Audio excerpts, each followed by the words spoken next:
Hello everyone, मैं हूं अनिकेत और स्वागत है आप सबको मेरे चैनल सिनेक्वेरी पे। तो आज मैं इस वीडियो में डिस्कस करने वाला हूं कुछ फैन थ्योरीज जो कि पार्ट 2 में शायद से हो सकता है। तो फर्स्ट फैन थ्योरी ये है कि पार्ट 1 जहां पे खत्म हुआ था वहीं से पार्ट 2 का शुरुआत होगा और हमें शायद से यह देखने मिल सकता है कि शिवा ब्रह्मास्त्र के पावर्स को अपने अंदर हार्नेस कर चुका है और आश्रम में रहकर गुरुजी से वो ये सीखता है कि अपने पावर्स को और भी अच्छे से यूटिलाइज कैसे करे।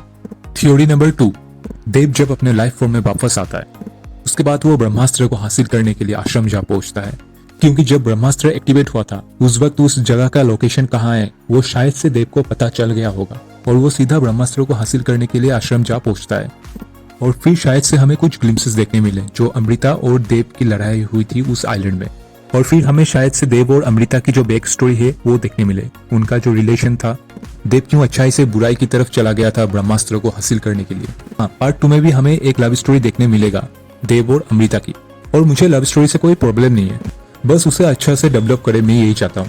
पार्ट 1 में शिवा और ईशा की जो लव स्टोरी थी उसकी तरह हड़बड़ी में ना निकल दे, मैं चाहता हूँ कि अच्छे से डेवलप करे देव और अमृता की स्टोरी को, तभी जाके हम कैरेक्टर्स के साथ कनेक्ट हो पाएंगे। और कुछ लोग कह रहे हैं कि लव स्टोरी क्यों डालना है एक सुपर हीरो फिल्म में, तो उन लोगों को मैं ये बताना चाहता हूँ कि लव स्टोरी एक इम्पोर्टेंट रोल प्ले करता है इस फिल्म में। इसको अच्छे से डेवलप नहीं किया गया था, इस वजह से हम लोगों को वो चीज अच्छा नहीं लग रहा था, पर अगर अच्छे से डेवलप किया जाए तो जरूर अच्छा लगेगा।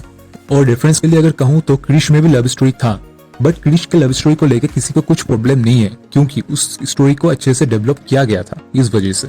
तो मैं ये होप करता हूँ कि मेकर्स अच्छे से ध्यान दे इस चीज को। और फर्स्ट पार्ट में मुझे ईशा की कैरेक्टर थोड़ा सस्पिशियस लगा, क्योंकि शिवा और ईशा जब एक दूसरे के साथ मिलते हैं तो बस तुरंत ही उन लोगों का प्यार हो जाता है और बस 2 दिन के अंदर शिवा के साथ वो निकल पड़ती है, क्योंकि ऐसा कोई भी लड़की एक लड़के के साथ बस उनके मिलने के 2 दिन बाद ही कहीं पर भी निकल नहीं जाएगी बिना किसी को बताए। इस चीज को जस्टिफाई करने के लिए शायद से हमें पार्ट 2 में ये दिखाया जाए कि ईशा को किसी ने भेजा था शिवा को अपने पावर्स का एहसास दिलाने के लिए, तब जाके उस स्टोरी का एक आर्क बन पाएगा। और शायद से पार्ट 2 में ये दिखाया जाए कि ईशा के अंदर भी कुछ सुपर पावर्स है लोगों को मैनिपुलेट करने का, और इसी वजह से शिवा उसके प्यार में पागल हो गया था। जानता हूँ ये सुनने में बहुत ही लेम लग रहा है, पर फैंटेसी है, कुछ भी हो सकता है। ब्रह्मास्त्र के जो 2 टुकड़े थे उन 2 टुकड़ों को अनिश शेट्टी और मोहन भार्गव उनको किसने दिया था ये भी शायद हमें देखने मिले, और उन 2 कैरेक्टर्स का भी एक अच्छा सा रोल हो पार्ट 2 में, मैं ये चाहता हूँ, क्योंकि SRK और नागार्जुना जी का केमियो ही सबसे जानदार था उस फिल्म में। और छोटे छोटे कुछ डिटेलिंग्स है, जैसे कि एक बोट में अमृता और देव का नाम लिखा हुआ होता है और कुछ देर बाद हमें ये पता चलता है कि अमृता और देव का बेटा ही शिवा है। फिल्म के स्टार्टिंग में जब ईशा शिवा के घर जाती है, शिवा के कमरे में जो शंख दिखाया जाता है जो उसके माँ का होता है, तो उस शंख को उस सीन में बस ऐसे ही नहीं डाला था, बाद में जाके उस शंख का एक यूज होता है। ऐसे कई सारे छोटे छोटे डिटेलिंग्स है जो मुझे काफी अच्छा लगा। एक चीज मुझे थोड़ा सा अटपटा लगा, जब गुरुजी कहते हैं कि 30 साल पहले जब वो एक शिष्य थे उस आश्रम का, तब देव और अमृता की लड़ाई होती है। मोहन भार्गव और अनिश शेट्टी इन दोनों कैरेक्टर्स का जो एज है उसको 50+ दिखाया है और गुरुजी का उम्र 70+। देव और अमृता की जो एज है वो भी लगभग 50+ ही होगा। और अगर 30 साल पीछे जाए तो देव, अमृता, मोहन भार्गव और अनिश शेट्टी इन चारों का जो एज है वो लगभग 30 के अराउंड ही होगा, और वो चारों ब्रह्मांश के सदस्य थे। पर शिवा से गुरुजी कहते हैं कि 30 साल पहले वो एक शिष्य थे उस आश्रम का, तब वो ब्रह्मांश के सदस्य में शामिल नहीं हुए थे। पर अगर 30 साल पीछे जाए तो गुरुजी का उम्र लगभग 40 के अराउंड होना चाहिए, तो इसके हिसाब से गुरुजी 10 साल बड़े हैं मोहन भार्गव, अनिश शेट्टी, देव और अमृता से। तो अगर 30 साल पहले मोहन भार्गव, अनिश शेट्टी, देव और अमृता ये चारों कैरेक्टर ब्रह्मांश के सदस्य थे, तो गुरुजी तो 10 साल बड़े हैं उनसे, तो वो कैसे एक शिष्य हो सकता है? इस चीज का कोई क्लैरिफिकेशन नहीं दिया है इस फिल्म में, तो शायद से पार्ट 2 में इसका भी एक अच्छे से क्लैरिफिकेशन दे।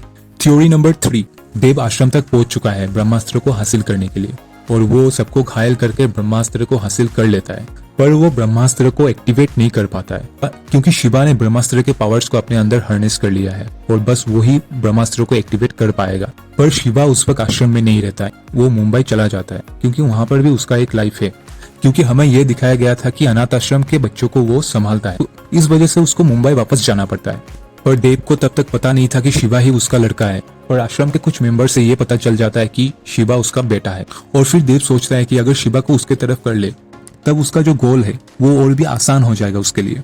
थ्योरी नंबर 4, देव शिवा को कुछ झूठे बातें बोल के और उसके इमोशंस पे खेल के अपने तरफ कर लेता है, पर शिवा को ये एहसास होता है कि इस दुनिया को रक्षा करना उसका कर्तव्य है और ब्रह्मास्त्र को वो किसी भी गलत हाथ में नहीं दे सकता है। तब जाके देव और शिवा के बीच एक बहुत बड़ा लड़ाई होगा। और अगर आप लोगों ने दी बॉयज देखे हैं तो सीजन 3 के लास्ट एपिसोड में जब सोल्जर बॉय को पता चलता है कि होमलैंडर उसका बेटा है, तब हमें ऐसा लगता है कि सोल्जर बॉय और होमलैंडर शायद से एक साथ हो जाएगा, जैसे कि Batman versus Superman Dawn of Justice में हुआ था। बट ऐसा होता नहीं है। सोल्जर बॉय होमलैंडर से कहता है कि यू आर डिसअपॉइंटमेंट, और शायद से ऐसे ही देव शिवा को कहेगा तुम एक बहुत बड़ा डिसअपॉइंटमेंट हो मेरे लिए, तुम मेरे बेटे नहीं हो सकते। और बस उन दोनों में एक घमासान लड़ाई होगा। पर देव किसी भी हाल में हो वो शिवा को मैनिपुलेट करके ब्रह्मास्त्र को एक्टिवेट करवा लेगा, और ब्रह्मास्त्र के अत्यंत शक्ति की वजह से दुनिया में एक बहुत बड़ा तबाही होगा। पर उस लड़ाई में देव घायल हो जाता है और वो वहां से चला जाता है। और फिर से जब ब्रह्मास्त्र एक्टिवेट हो गया था तब शिवा ने अपना पावर खो दिया था, और देव का जो गोल था वो उसने कंप्लीट कर लिया, और वहीं पे फिल्म एंड हो जाएगा। और शिवा पार्ट 3 में फिर से अपने पावर्स को लाने की कोशिश करेगा, पर उस वक्त शिवा को हेल्प करने के लिए गुरुजी नहीं बचेंगे, क्योंकि पार्ट 2 में देव गुरुजी को मार देगा और शिवा बहुत ही अकेले पड़ जाएगा। और कैसे भी करके वो अपने पावर्स को वापस लाएगा, और उसके बाद देव और शिवा का एक एपिक बैटल देखने मिलेगा हमें। तो मेरा बस ये एक फैन थ्योरी है, ऐसा ही होगा ये मैं दावा नहीं करता हूँ। बस पार्ट 2 और भी अच्छा हो ये मैं चाहता हूँ। पार्ट 1 में जो कमियां थी उसको वापस से ना दोहराए, स्टोरी को अच्छे से डेवलप करे, अस्त्रों के पावर्स को अच्छे से एक्सप्लोर करे, और एक एपिक फैंटेसी फिल्म देखने मिले हमें। मैं बस यही चाहता हूँ। अमृता का रोल दीपिका ही प्ले करी है, ये आईमैक्स के स्क्रीन में रिवील हो चुका है। और देव का जो कैरेक्टर है वो रणवीर सिंह ही होगा, वो लगभग कंफर्म मान लीजिए आप। और रणवीर सिंह नेगेटिव रोल को बहुत ही अच्छे से निभाएगा, और वो चीज़ हम लोगों ने पद्मावत में देखा है। और मैं ये होप करता हूँ कि आप लोगों को मेरा ये फैन थ्योरी अच्छा लगा होगा, और अगर अच्छा लगा हो तो लाइक शेयर एंड सब्सक्राइब जरूर कर दीजिएगा। तो मिलते हैं आपसे अगले वीडियो में।